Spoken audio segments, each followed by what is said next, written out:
Olá, sou o professor Giovanni Lima. Vamos falar nessa aula sobre condutores e isolantes de eletricidade. Vamos lá. Condutores e isolantes, né? São materiais que se comportam de maneiras diferentes em relação à passagem de corrente elétrica, né? Enquanto os condutores eles permitem movimentação dos elétrons, os isolantes eles vão dificultar essa passagem dos elétrons, tá? Que tem uma representação nestas figuras, né?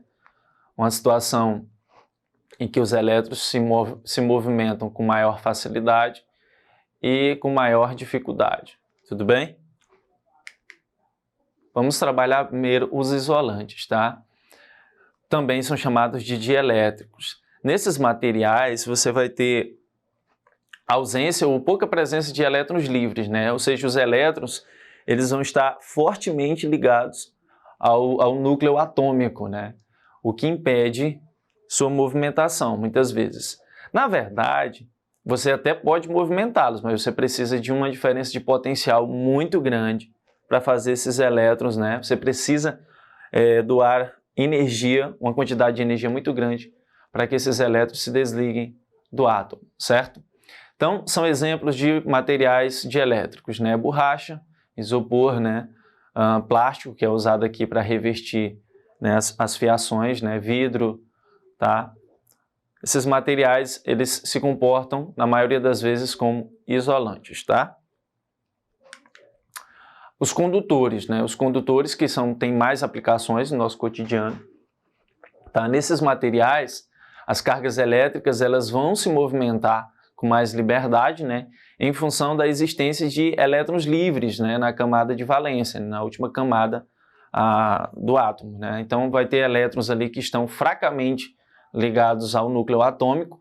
Então quando eles recebem uma energia do campo elétrico, né, quando você estabelece uma diferença de potencial nesse condutor, você pode ter o movimento desses elétrons, né? E aí, os bons condutores, né? Você tem os metais em geral são bons condutores de eletricidade devido a esse comportamento dos elétrons, tá? Na camada de valência. Por exemplo, o cobre, ferro, ouro, a prata, tá ok? Esses elétrons, para você fazer eles se movimentar, você tem que estabelecer uma diferença de potencial, tá, entre os dois pontos do condutor. Que essa diferença de potencial, ela vai gerar, né, um campo elétrico nesse condutor. Esse campo elétrico faz aparecer uma força elétrica, tá ok? Essa força elétrica, né, realiza um trabalho sobre esses elétrons livres e movimenta esses elétrons de um ponto de menor para o de maior potencial. Tudo bem? Então você tem uma relação entre essas grandezas, entre a diferença de potencial, força elétrica, trabalho e campo elétrico. É interessante ter essa noção, tá? Você também tem supercondutores, né? O que são supercondutores?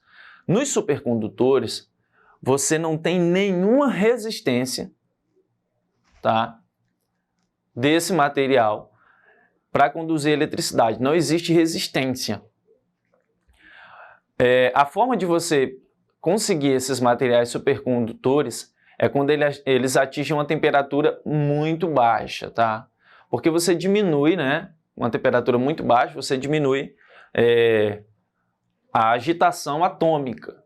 Isso faz com que os elétrons eles se movimentem com liberdade. Então, nesses materiais supercondutores, a resistividade ela é muito, muito, muito baixa, tá? Isso faz com que os materiais supercondutores tenham uma facilidade de conduzir os elétrons sem resistência alguma, tá? Nesses materiais supercondutores também, os campos elétricos externos não conseguem penetrar esses materiais supercondutores. E isso se estiver a uma baixa temperatura, tá? Então, esses supercondutores eles podem ser utilizados aí para promover a levitação magnética, como ocorre em alguns trens, né? Trens à base de levitação magnética. Os metais, em geral, eles são bons condutores de eletricidade, né? Tal como o cobre, a prata, o ouro. Tal capacidade está relacionada à sua baixa medida de resistividade, né? Então, nos supercondutores, essa resistividade ela diminui ainda mais, tá? Fazendo com que os elétrons se movimentem com liberdade total. Olha só esse exemplo aqui, pessoal, que interessante. Ó. Aqui tem um exemplo de um condutor normal. Quando o elétron vai se movimentando nesse condutor, ele se choca com outros átomos, tá? Ele se choca com outros átomos. Inclusive, nessa situação, você tem o efeito Joule, né? Que devido a esses choques, há a produção de calor, utilizado, por exemplo, aqui em resistores, tá? Resistores, né? Resistências produzem efeito Joule, que é a transformação de energia elétrica em calor. Interessante, né? Então, nessa situação aqui é um condutor normal. Só que quando você tem um supercondutor, esses elétrons, eles passam sem se chocar com os outros átomos, tá? E nessa situação, você conduz eletricidade com eficiência muito grande, tá ok? Isso aqui não é uma situação que você tem ainda com aplicações diretas, porque para ocorrer isso você precisa de temperaturas muito baixas, né? Muito abaixo da temperatura ambiente.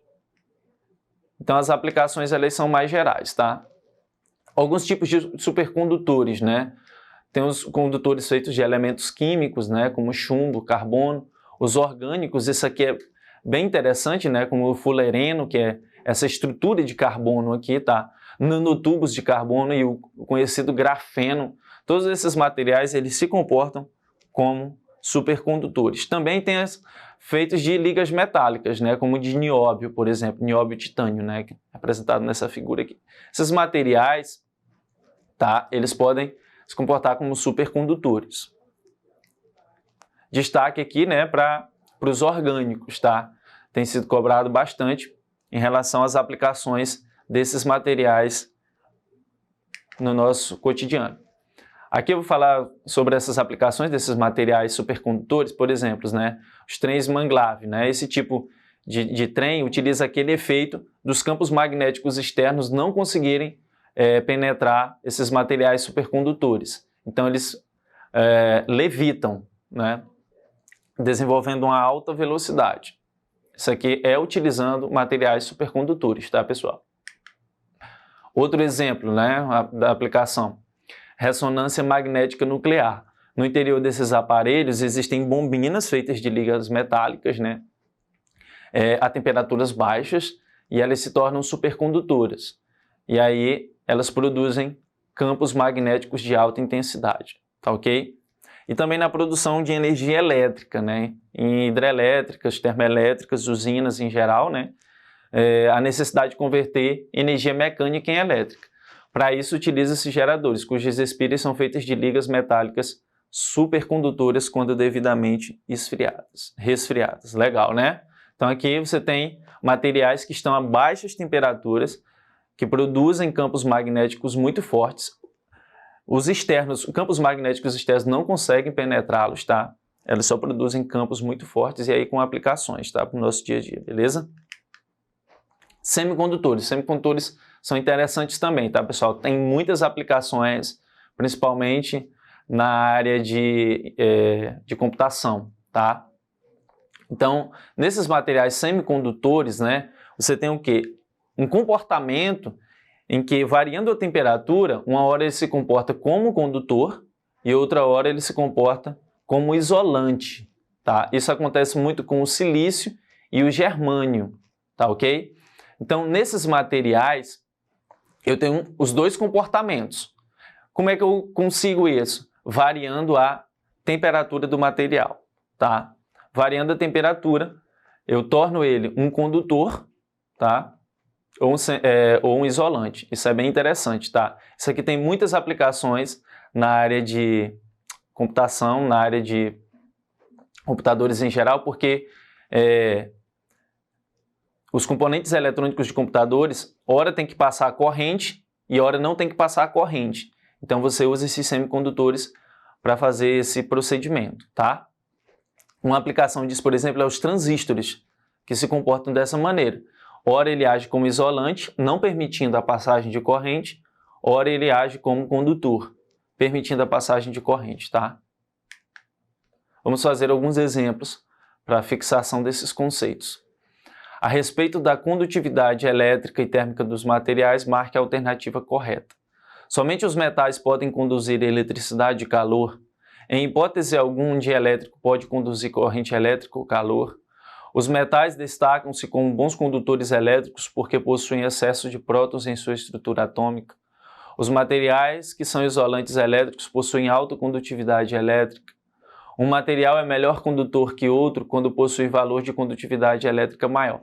Ok? Quanto maior a condutividade elétrica, né, melhor esse material vai conduzir eletricidade.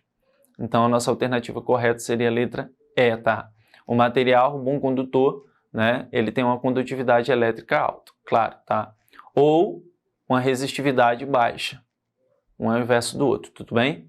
Quanto menor a resistividade, melhor também o material conduz eletricidade. Exemplo 2.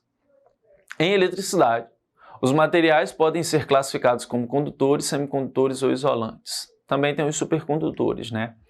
Considerando a estrutura atômica desses materiais, o material condutor, em comparação ao isolante, possui... Então é aquela discussão inicial que a gente fez, né? O material condutor, ele possui elétrons livres, tá? E esses elétrons livres, eles podem se movimentar no material, enquanto um isolante não possui. Então, letra A, maior número de elétrons livres, né? Letra B, elétrons mais próximos ao núcleo. C, maior número de prótons livres, maior número de nêutrons ionizados, prótons na camada de covalência. Então, letra A, nossa resposta, né? Maior número de elétrons livres. Tudo bem? Lembrando que prótons, né, não se movimentam, né? Os prótons estão lá no núcleo atômico. As partículas dotadas de cargas que podem se movimentar são os elétrons. Alternativa A. Exemplo 3. A resistividade é a grandeza oposta à condutividade elétrica. Sendo assim, a partir dos valores de resistividade elétrica fornecidos abaixo, marque a alternativa correta. Então aqui tem alguns materiais, cobre, alumínio, ferro, vidro e quartzo, e a resistividade desses materiais, tá? Dada em ohms vezes metro. Letra A. O ferro é melhor condutor elétrico que o cobre. Então, para ele ser um bom condutor de eletricidade, a resistividade dele tem que ser baixa, né? Quanto mais baixa, tá? Melhor condutor. Então, você tem que procurar o que tem baixa resistividade. Então, o ferro aqui, se você observar, cadê o ferro? Ele é maior, tá? Tem um menos 7 aqui, está mais próximo de zero. De todos os materiais listados, o vidro é o que apresenta maior resistência à passagem de corrente elétrica. Não, tem um quartzo aqui, né? Com a resistividade muito alta. Por ser um excelente condutor, o quartzo é utilizado na fabricação de relógios, né? Muito pelo contrário, ele não é bom condutor. O cobre é o melhor condutor apresentado. A condutividade do alumínio é maior do que a do cobre. O material que possui baixa resistividade é um bom condutor, por isso, pela tabela, né, o cobre, veja aqui o cobre, ó, 1,7 vezes 10 a 8, ele tem uma baixa resistividade, maior do que tudinho, né? Então, o cobre é o melhor condutor apresentado. Alternativa D. Pessoal, muito obrigado, espero que vocês tenham gostado, tá? E acesse a plataforma Eduque para mais exercícios, reveja a aula e continue com seus estudos.